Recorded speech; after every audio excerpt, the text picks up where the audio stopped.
think he'll play better. I definitely think he'll play better. I think they'll lean into throwing it intermediate passes more.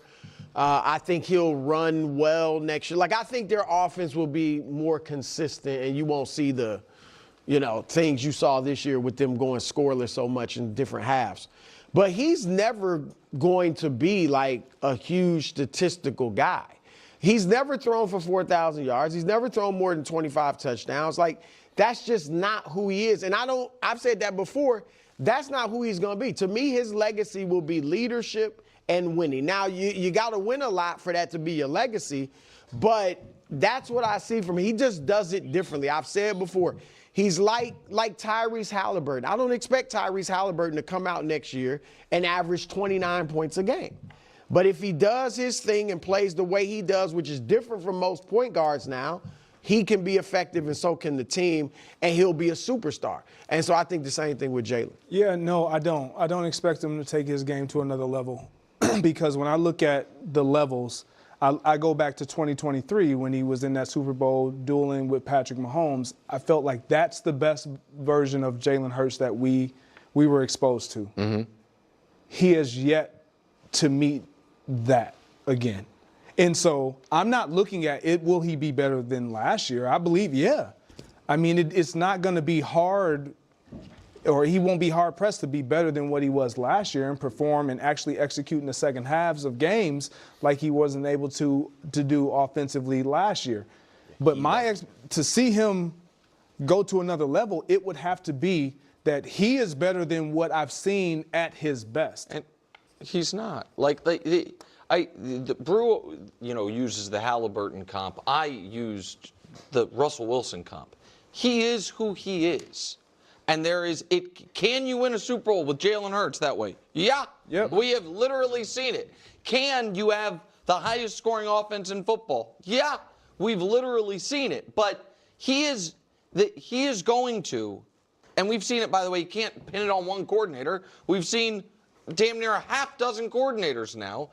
And he is always going to be right around 220 yards per game, right around a touchdown and a half per game. And that does put some constraints on the type of offense you can have. Since he's been a full-time starter, there have been this many. It's so funny, Brew, you said he's never thrown for 4,000. He's never thrown more than 25 touchdowns. There have been 21 quarterbacks to throw for 4,000 yards since he's been a starter. And that's not like, Patrick did it 4 times. Like, Patrick counts once there. Like, there have been 23 quarterbacks to throw more than 25 touchdowns. Jalen's done neither. Oh, more than 25. Yeah, in a season. His career high is 25. He threw for 25. Yeah. Okay. And so he has zero. So I just don't.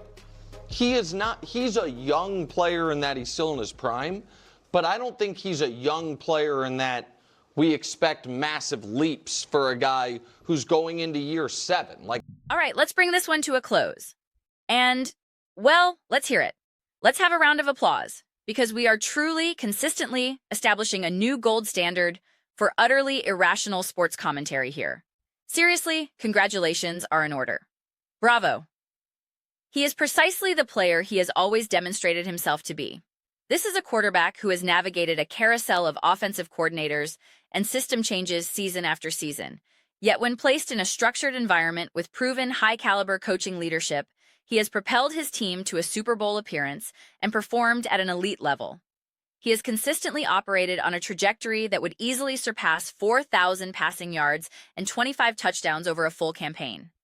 Yet, the narrative fixates on seasons where he fell short of those arbitrary markers due to missed games. Consider Jalen Hurts in 2022.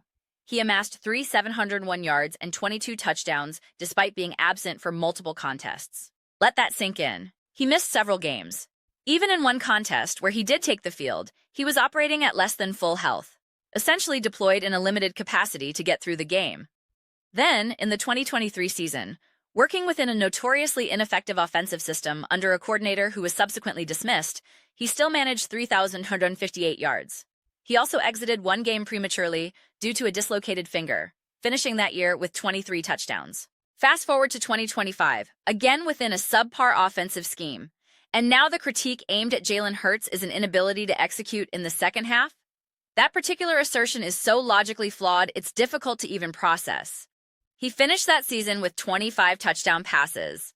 For context, analysts are effusively praising Caleb Williams for his 27 touchdowns. Josh Allen had 25. Sam Darnold had 25. Bo Nix had 25. Jordan Love had 23. What is the actual standard being applied here? And let's reiterate, Jalen Hurts, again, did not play a complete 17-game schedule. The dissonance is genuinely staggering. Consider this. If Hurts had been guided by even a marginally competent offensive strategist this past season, a coach capable of designing effective second-half adjustments, or a coherent full-game plan, how effortlessly would he have eclipsed those thresholds? Firstly, had he simply been available for the final regular season game, he surpasses 25 touchdowns without debate.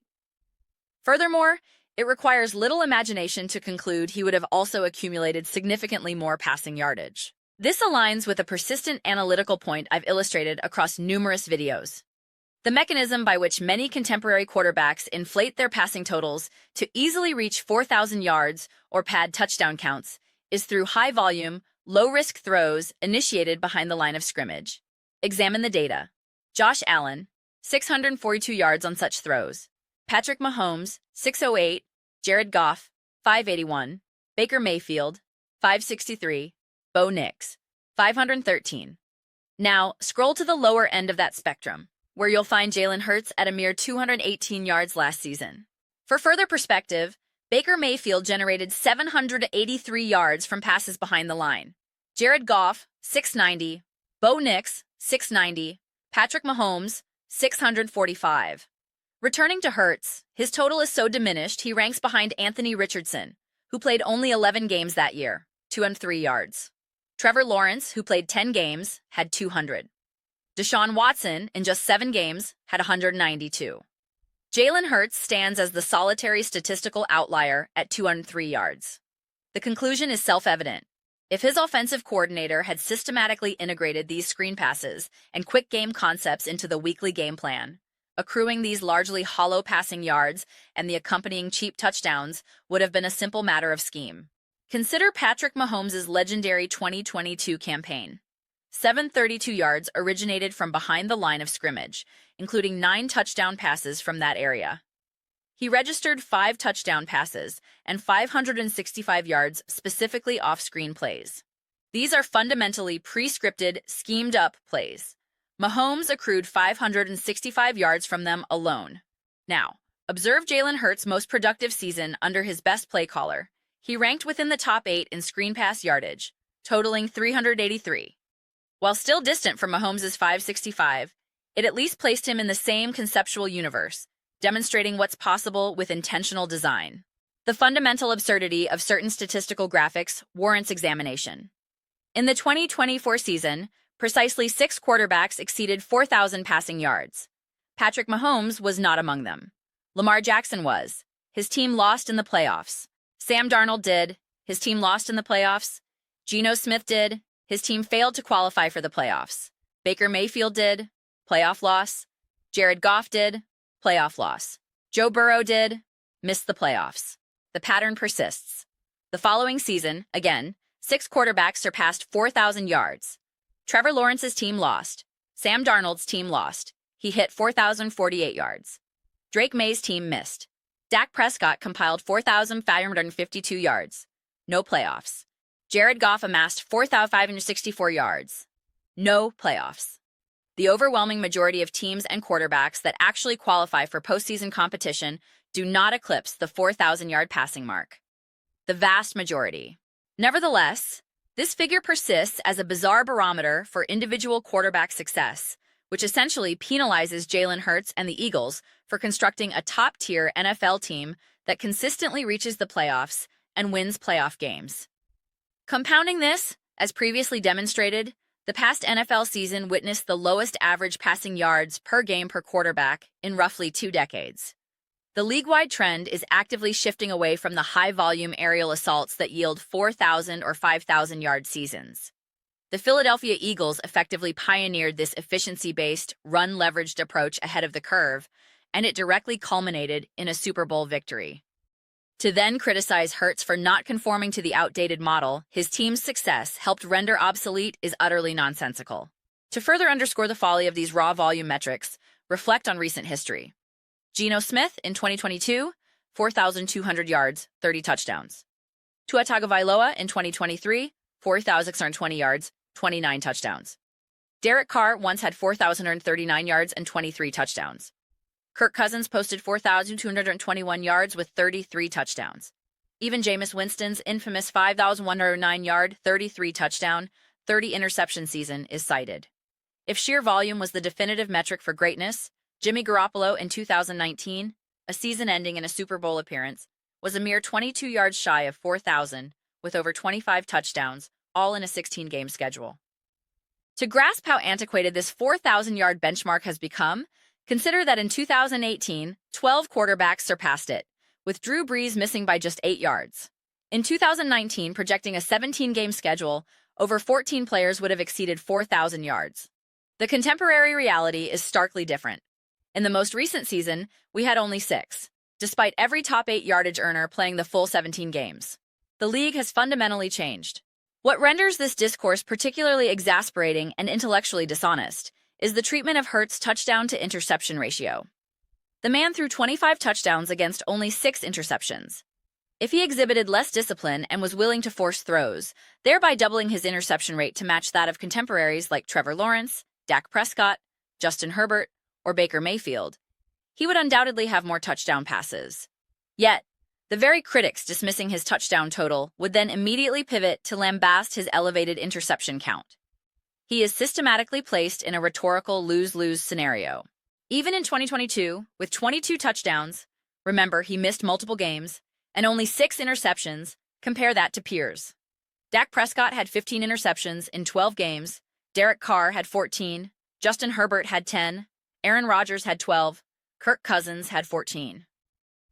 I have never before witnessed a quarterback being consistently penalized in public discourse for exemplary ball security and risk-averse decision-making. A personal admission, prior to creating analytical content, I held no particularly vehement opinions regarding Jalen Hurts.